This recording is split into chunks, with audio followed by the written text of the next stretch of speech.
Bismillahirrahmanirrahim. Assalamualaikum warahmatullahi wabarakatuh. Innal hamdalillah wassalatu wassalamu ala nabiyyina Mustafa Rasulillah wa ala alihi wa ashabihi wa man tabi'ahum bi ihsanin ila yaumil qiyamah, amma ba'd.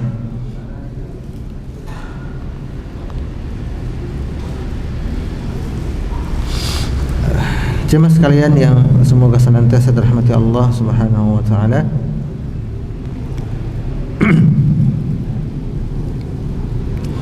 Insyaallah kita lanjutkan kembali pelajaran kita masih seputar perang Tabuk.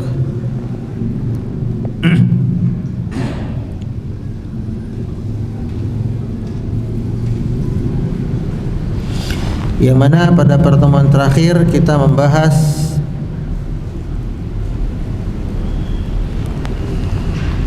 Nabi memakan keju, ya, buatan Persia. Kemudian kisah Khalid bin Walid diutus oleh Nabi ke daerah Dumatul Jandal untuk menangkap atau menyerang Ukaidir bin Abdul Malik, yang mana dia adalah seorang laki-laki yang suka berburu sapi-sapi liar. Lalu dia memberikan, setelah ditangkap, ya, dia sepakat untuk membayar upeti. Kemudian dia menghadiahkan kepada Nabi begal dan juga sutra murni, ya, yang mana tenunnya tadi terbuat dari emas. Maka para sahabat takjub dengan baju tersebut. Kemudian Nabi katakan, sungguhnya serbet atau waslapnya Sa'ad bin Mu'az di surga jauh lebih bagus daripada baju sutra ini.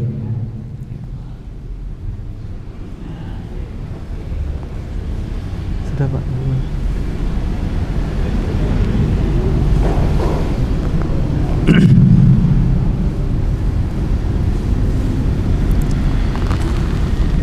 Baik, kita masuk ke kisah berikutnya. Dan ini adalah kisah terakhir yang terjadi selama penantian Nabi 20 hari menunggu kedatangan prajurit Romawi. Yakni kisah Zul Bijadain atau Zul Bajadain. Abdullah Zul Bijadain namanya.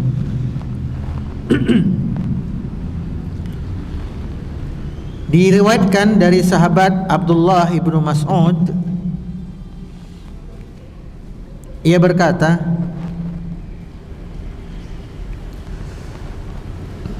"Qumtu min jawfil lail wa ana ma'a Rasulullah sallallahu alaihi wasallam fi ghazwati Tabuk." Suatu malam aku keluar, aku berkeliling-keliling di tenda-tenda prajurit kaum muslimin dalam rangka patroli, yang mana pada waktu itu aku berangkat bersama Rasulullah pada perang Tabuk. Kemudian Abdullah bin Mas'ud berkata, "Ra'aitu sya'latan minan nari fi nahiyatil askar." Ya, aku melihat ada api yang menyala. Ada api unggun kecil yang menyala di balik semak pepohonan. Fa'atbataha liyanzur ilaiha. Maka aku ikuti arah api tadi untuk memeriksa apa yang terjadi di situ. Kok ada api?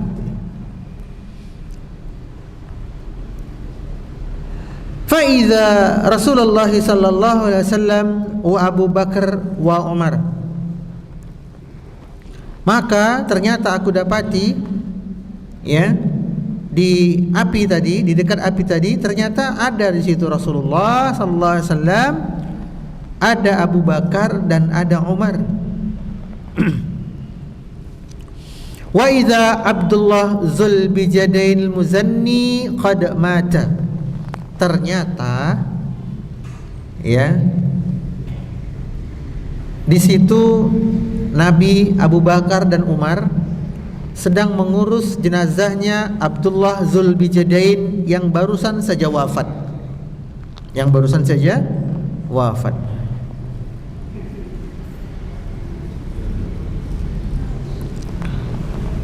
Wa idahum qad hafirulah.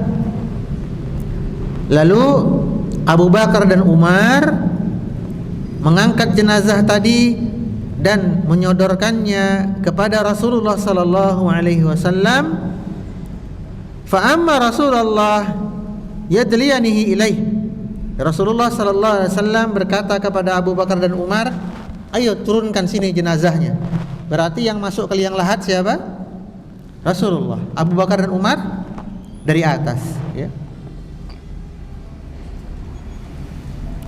Jadi Nabi meminta kepada Abu Bakar dan Umar untuk menurunkan jenazah tadi.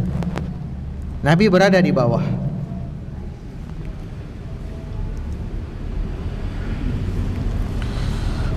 Maka setelah jenazah tadi diturunkan kepada Nabi, ya, maka Nabi bersabda, Allahumma inni amsitu radiyan anhu. Ya Allah, sesungguhnya aku telah ridha kepada Abdullah Zulbijadain ini, fardu anhu. Maka ridhoilah ia. Jadi Nabi mendoakan Zulbijadain yang beliau masukkan ke liang lahat. Apa kata beliau? Allahumma inni amsitu radiyan anhu. Ya Allah, sungguh aku telah ridha kepada Abdullah Zulbijadain, fardu anhu. Maka ridhoilah ia ya Allah. Faqala Abdullah bin Mas'ud. Maka Abdullah bin Mas'ud yang mendengar doa Nabi ini, ia berkata, ya laitani kuntu sahibul hafrah. Seandainya aku yang dikuburkan tadi. Duhai kiranya akulah jenazah yang dibopong oleh Abu Bakar dan Umar itu, lalu dibawa oleh Nabi ke liang lahat. Lalu Nabi mendoakan untukku kepada Allah, ya Allah ridhoilah Ibnu Mas'ud. Jadi Ibnu Mas'ud berharap apa? Dia yang menjadi jenazahnya. Kenapa? Apakah karena Ibnu Mas'ud ini gak tahan hidup miskin terus pengen mati? Ataukah Ibnu Mas'ud ini sakit keras, gak sembuh-sembuh sehingga pengen mati? Tidak. Yang diucapkan Ibnu Mas'ud ini adalah ucapan hasil dari keimanan, hasil dari keyakinan betapa bahagianya jenazah yang mengangkat jenazahnya selevel Abu Bakar dan Umar, yang memasukkannya ke liang lahat selevel Rasulullah sallallahu alaihi wasallam. Kemudian sebelum dimasukkan tanah tadi, didoakan pula oleh Nabi, ya Allah aku telah meridainya, maka ridailah ia. Ini yang bikin Ibnu Mas'ud itu cemburu. Dia bukan pengen sekedar mati, tapi yang diinginkan Siapa yang mengurus jenazahnya? Siapa yang menguburkannya? Dan setelah dikubur, siapa yang mendoakannya?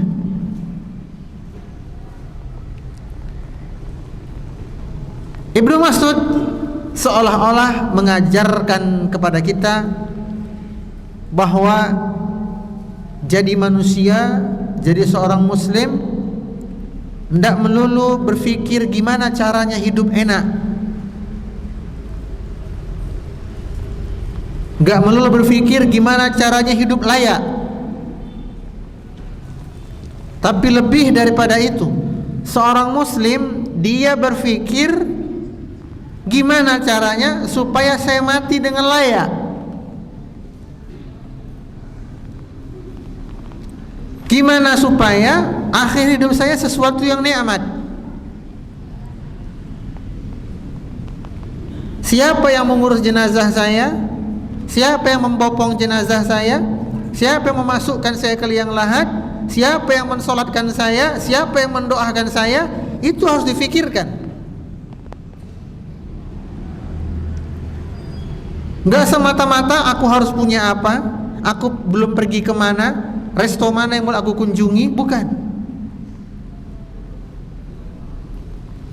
Itu yang kita harapkan. Siapa nanti yang memandikan jenazah kita? Siapa? Siapa yang mengurus jenazah kita? Siapa imam sholat jenazah kita? Siapa makmum-makmum yang mensolatkan jenazah kita? Siapa yang menangisi kepergian kita? Siapa yang mendoakan ampunan dosa untuk kita? Itu kita pikirkan. Makanya dikisahkan dalam banyak riwayat para salafun as-saleh, orang-orang saleh terdahulu, mereka itu masih hidup segar, tidak ada tanda-tanda kematian, namun mereka sudah punya wasiat-wasiat. Nanti kalau aku mati, yang memandikanku adalah si fulan, si fulan, si fulan, si fulan. Kalau tidak ada penggantinya ini, si fulan, si fulan, si fulan.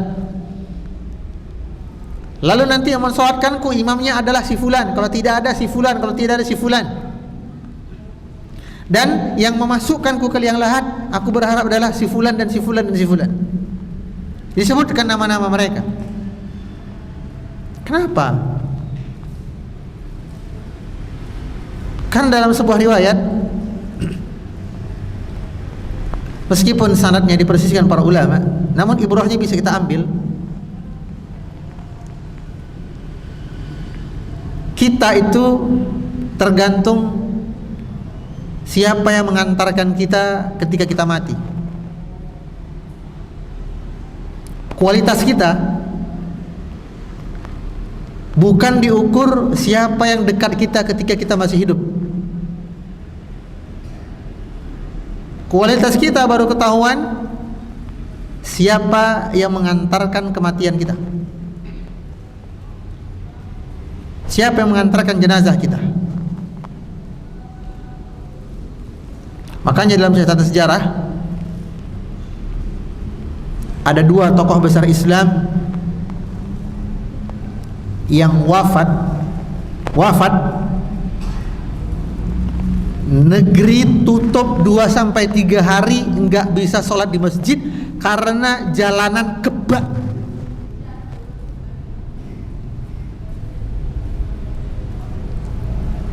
Jadi yang sudah kadung masuk masjid sholat zuhur enggak bisa keluar, mau pulang enggak bisa, nunggu sampai selesai sholat asar. Selesai sholat asar mau pulang ke rumah enggak bisa, nunggu sampai sholat maghrib, baru bisa pulang selepas isya.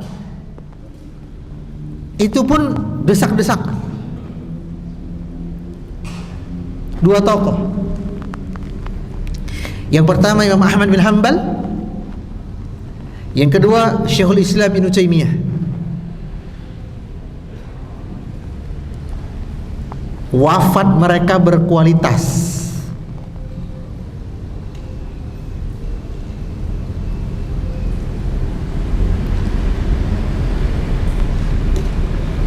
Sekarang coba ditimbang-timbang nih. Kalau modelan kita seperti ini, besok mati, ini siapa yang ngurus kita? Besok mati. Siapa yang jadi imam sholat jenazah kita? Siapa yang membopong jenazah kita dari permukaan tanah ke liang lahat? Siapa yang menampung jenazah kita ketika hendak dimasukkan ke liang lahat? Siapa pula yang mendoakan kita kelak?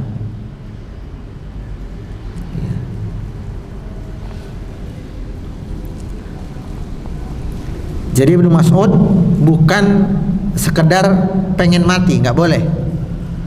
Tapi yang diinginkan Ibnu Mas'ud, matiku seperti apa? Ya, ini kisahnya, kisah kematiannya Abdullah Zul Bijadain. Kenapa dia digelari Zul Bijadain? Ada sebabnya. Dia ini aslinya anak orang kaya. Ya hampir selevel lah dengan Mus'ab bin Umair dalam hal anak mamanya. Ya. Nah, ketika dia sudah mendengar wahyu diturunkan kepada Rasulullah sallallahu alaihi wasallam dan dia mendengar langsung dari lisan Mus'ab, teman dekatnya ini, apa yang disampaikan Nabi, dia tertarik. Maka dia berkata kepada keluarganya, "Pak, Bu, uncle, auntie, paman, Pak D, bule, saya pengen masuk Islam." Jarak dari kampung dia ke Madinah itu sekitar 29 kilo, 32 kilo lah kurang lebih.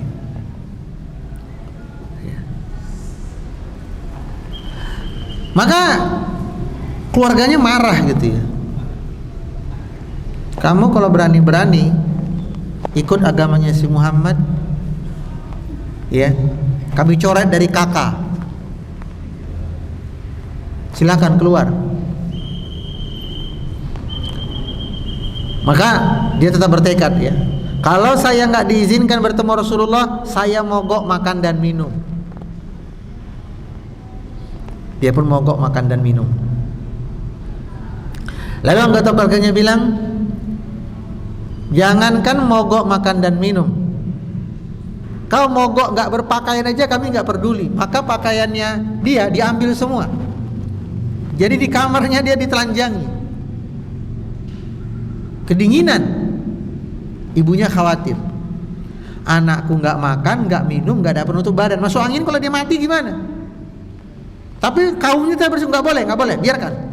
Karena ibunya iba, dia ambil kain ya. Lalu dia berikan kepada Abdullah Zulbajin, anaknya ini. Namanya Abdullah. Dikasih. Lalu Abdullah kemudian membelah kain ini menjadi dua bagian. Yang satu sebagai sarung, yang satu sebagai ridha, persis kayak kain ihram.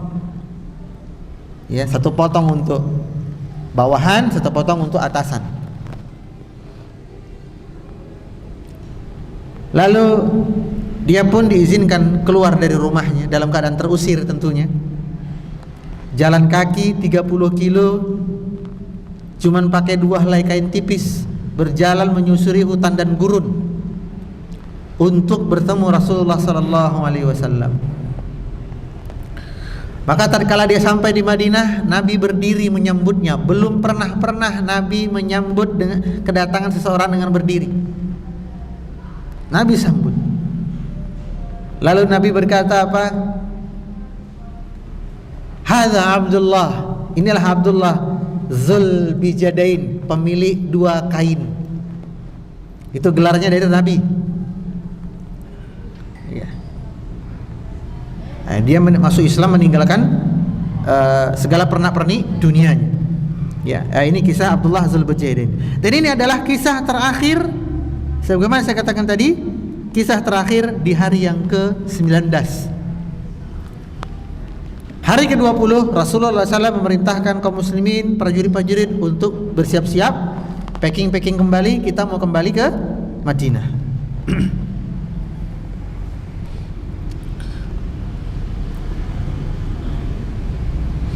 Nah, tatkala berjalan, ya, perjalanan pulang ini tidak banyak kejadian yang terjadi selama perjalanan pulang.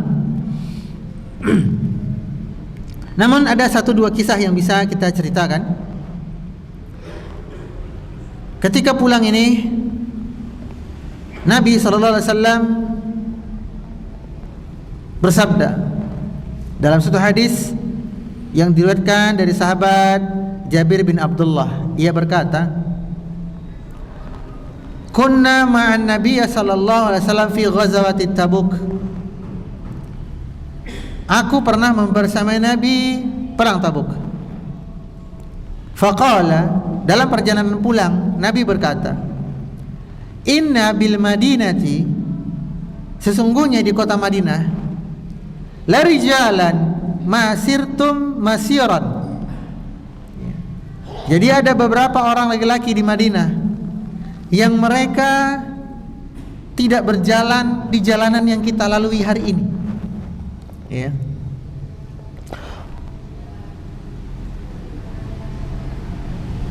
Wala qata'tum wadiyan, dan mereka juga tidak melewati lembah sebagaimana lembah yang kita lewati sekarang.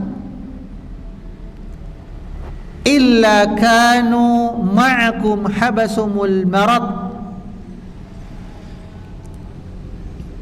mereka tertinggal dari kita karena mereka sakit dan ada uzur yang lain. Walakin, akan tetapi kata Nabi, hum syarikukum fil ajri, mereka bersekutu, artinya mereka mendapatkan pahala sebagaimana pahala yang kalian dapat.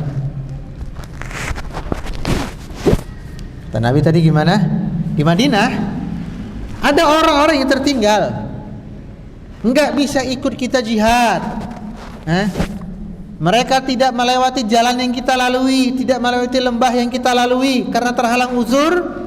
Namun mereka sama dengan kita dalam hal pahala, padahal tidak ikut berangkat jihad, tapi pahalanya sama. Dalam riwayat yang lain, ya, dari sahabat Anas bin Malik, ia berkata, "Raja'na min ghazwati Tabuk ma'an Nabi sallallahu alaihi wasallam." Kami pulang dari perang Tabuk bersama Nabi sallallahu alaihi wasallam. Faqala, maka Nabi bersabda, "Inna aqwaman khalfana bil Madinah." Sesungguhnya ada laki-laki yang tertinggal dari kita di kota Madinah, enggak ikut kita jihad, enggak ikut kita perang. Ma salakana syi'ban wala wadiyan, mereka enggak juga melewati jalan yang kita lalui, tidak juga menuruni lembah yang kita turuni. Illa wahum ma'nan fihi hasibuhumul uzur. Ya, mereka karena ada uzur syar'i, pahala yang mereka dapatkan sama dengan yang kita peroleh. Nah, ini tanpa beramal tapi dapat apa? Dapat pahala. Kok bisa? Tidak beramal tapi dapat pahala. Kok bisa? Nah, sekarang kita belajar konsep niat ya.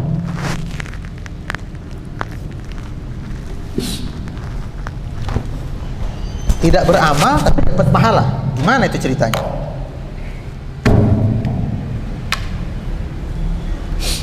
Tadi kata Nabi apa? Di Madinah ada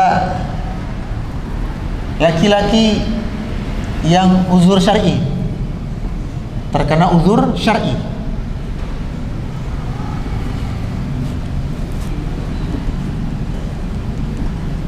Tidak ikut jihad tapi dapat pahala jihad.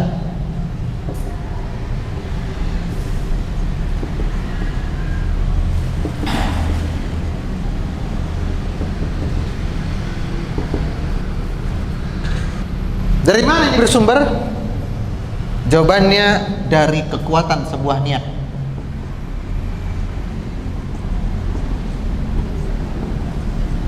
Satu. Yang kedua, dari kebiasaan amal.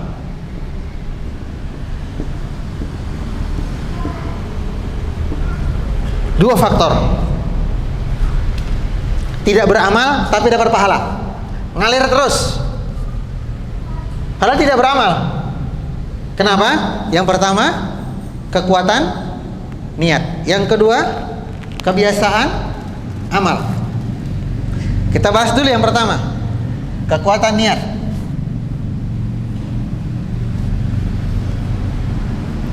Antara niat dan amal. Lalu hasilnya. Ada orang yang berniat dan beramal dan berhasil bagus. Siapa mereka? Niatnya bagus, amalnya lurus, hasilnya pahala. Dah. Ada orang yang niatnya bagus tapi amalnya enggak. Berhasil enggak? Tidak. Apa contohnya? Niatnya bagus tapi amalnya itu enggak bagus. Apa contohnya? Mencuri dengan niatan untuk sedekah, korupsi dengan niatan untuk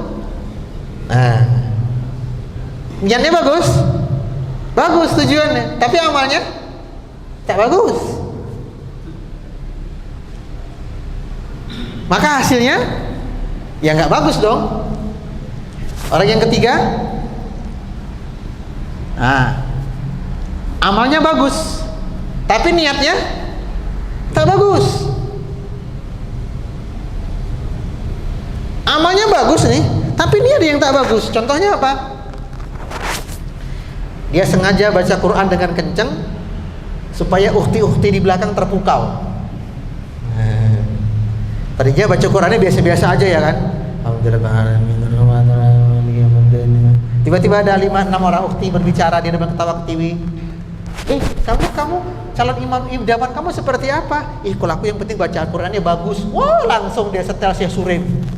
Alhamdulillahi rabbil alamin. Akhwat yang sedang ngobrol belakang, itu siapa yang baca imam ya? Masya Allah. Ini amalnya kan baca Quran ya kan? Bagus, tapi niatnya yang nggak bagus. Resultnya apa?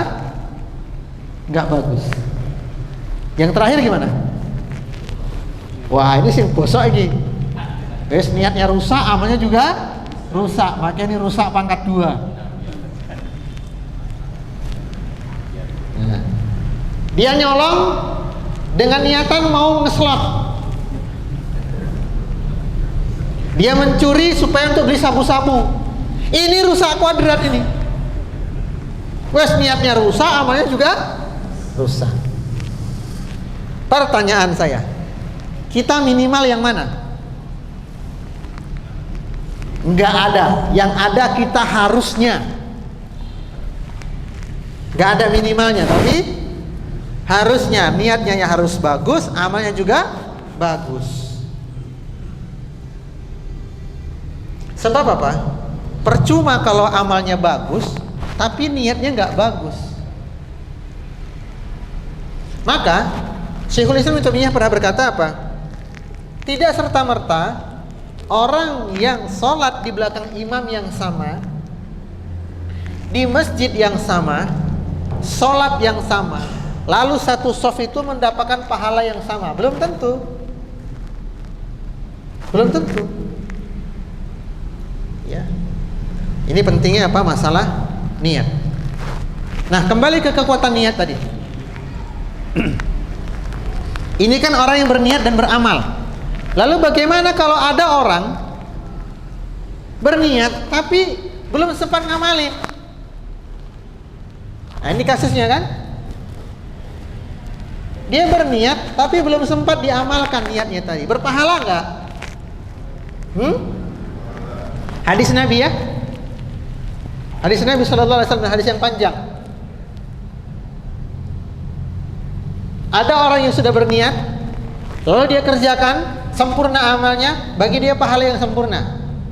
Orang yang kedua, orang yang sudah berniat namun terhalang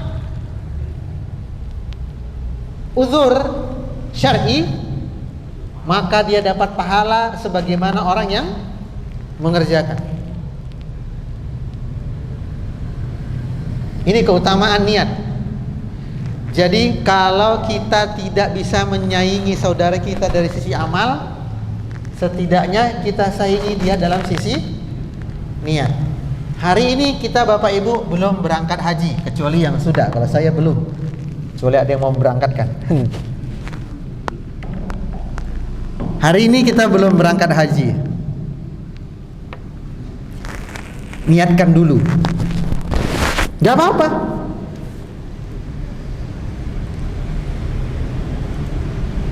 Niat yang benar-benar pengen banget.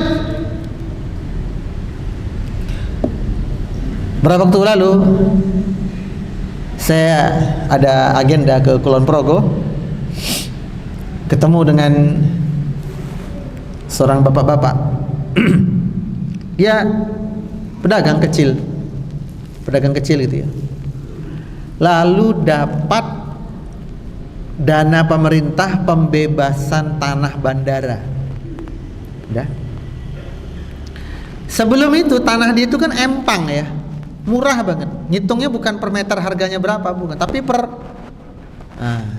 kotak gitu ya, per ubin berapa gitu, saking murahnya. Begitu pembebasan bandara, dia pun meledak kaya raya.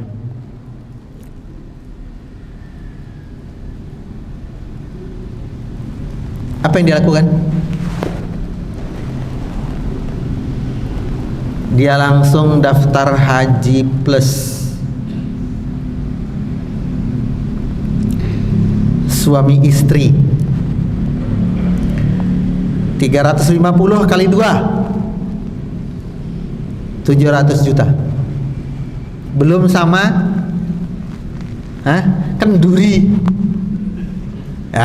Wong Jogja, wong Jawa kan ada mangkat kenduri gitu. Oke, kenduri ini 700 juta tuh masih kotor, itu belum total. Saya tanya, Pak, jadi sisanya berapa? Ya nggak banyak lagi lah. Saya itu Mas, kata dia, khawatir kayak tetangga saya. Emangnya kenapa Pak? Ada tetangga, bukan tetangga dekat tapi jauh, dapat mendadak kaya. Kagok kan, dapat duit banyak, kagok. Dibelilah 4 mobil. Padahal nggak ada yang bisa nyetir. Kaget gitu kan, kaget. Akhirnya ya karena masih belajar nyetir, mobilnya akhirnya banyak penyok-penyok ya, satu persatu dijual. Karena apa? Karena nggak mikir biaya perawatan mobil. Wallahu a'lam. Kita lanjut setelah azan ya.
Ya, niat sudah. Ya, niat sudah. Sekarang yang kedua adalah kebiasaan. Nah, para sahabat Nabi yang ada di Madinah tertinggal, tidak ikut perang karena ada uzur. Mereka tidak hanya mendapatkan pahala niat yang sama, tapi mereka juga mendapatkan pahala amal yang sama. Saya ulangi, sahabat-sahabat Nabi yang tertinggal di kota Madinah karena ada uzur tidak bisa ikut berangkat jihad, entah itu karena nggak punya alat perang, nggak punya kendaraan perang, nggak punya bekal perang, atau memang ditugaskan Nabi menjaga Madinah dan seterusnya, atau karena sakit dan seterusnya, ya. Mereka tidak ikut berangkat jihad, tapi mereka dapat satu, pahala niat jihad. Yang kedua, pahala amal jihad. Jadi sempurna benar pahalanya. Jawabannya kenapa bisa seperti itu? Karena para sahabat Nabi selain mereka berniat benar pengen berangkat jihad, mereka juga terbiasa jihad. Dari sini para ulama membagi dua, ada pahala niat, ada pahala amal. Kapan menjadi pahala niat dan kapan menjadi pahala amal? Jawabannya, menjadi pahala niat jika kita berniat mengerjakan satu amalan yang bukan menjadi kebiasaan kita dan belum pernah kita amalkan. Lalu kita berniat bertekad bulat untuk bisa mengerjakan amal tadi. Qadarullah terhalang uzur syar'i, maka kata para ulama, orang seperti ini dia mendapatkan pahala niat beramal soleh. Yang kedua, orang yang terbiasa mengerjakan satu amal kebaikan, satu ibadah, lalu dia terhalang mengerjakan ibadah tadi, padahal dia terbiasa mengerjakan rutin gitu ya, dia terhalang, nggak bisa dikerjakannya, maka dia satu dapat pahala niat, dua dapat pahala amal. Kondisinya seperti apa? Misal gara-gara sakit, safar, tua.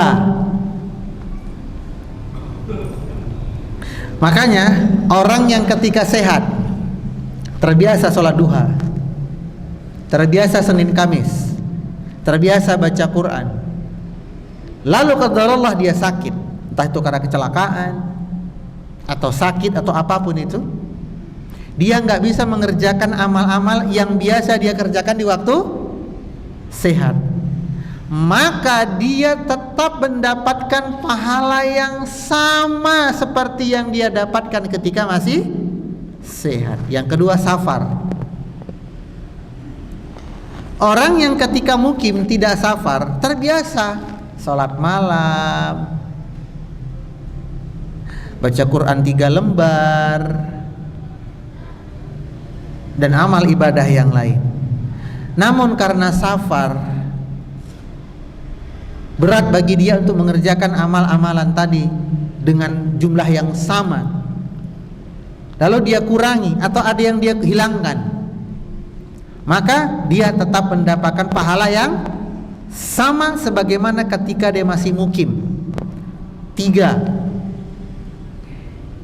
ketika masih muda, sakit sudah, safar sudah. Yang ketiga, waktu masih muda.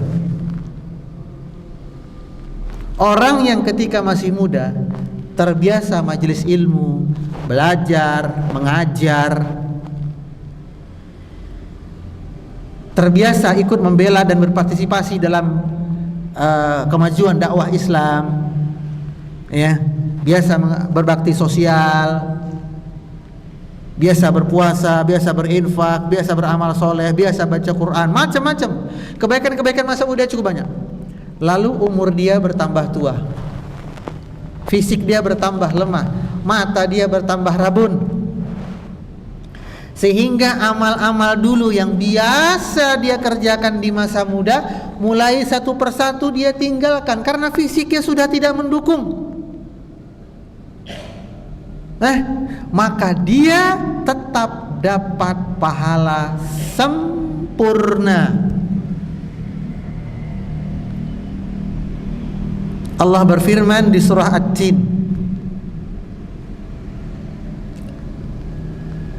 laqad khalaqnal insana fi ahsani taqwim. Sungguh kami ciptakan manusia itu di fase awalnya muda, sehat, waktu lapang, seger. Tsumma radadnahu asfala safilin. Kemudian tibalah dia memasuki waktu sakit, berat karena safar, ringkih, tua dan sepuh. Maka pahala-pahala mereka itu semua terputus. Kecuali siapa? Kecuali orang-orang yang terbiasa masa mudanya, masa lapangnya, masa sehatnya beramal soleh. Falahum ajrun ghairu mamnun. Pahalanya tetap mengalir. Inilah pentingnya memanfaatkan masa muda dengan ibadah, memanfaatkan masa sehat dengan ibadah, memanfaatkan masa sempat dengan ibadah. Karena apa? Karena kelak akan tiba waktunya kita udah nggak sempat, kita udah nggak kuat, kita udah sakit. Ini keutamaan apa? Orang yang ketika masih muda atau masih sehat atau masih sempat beramal ibadah. Ya, Allah Ta'ala a'lam.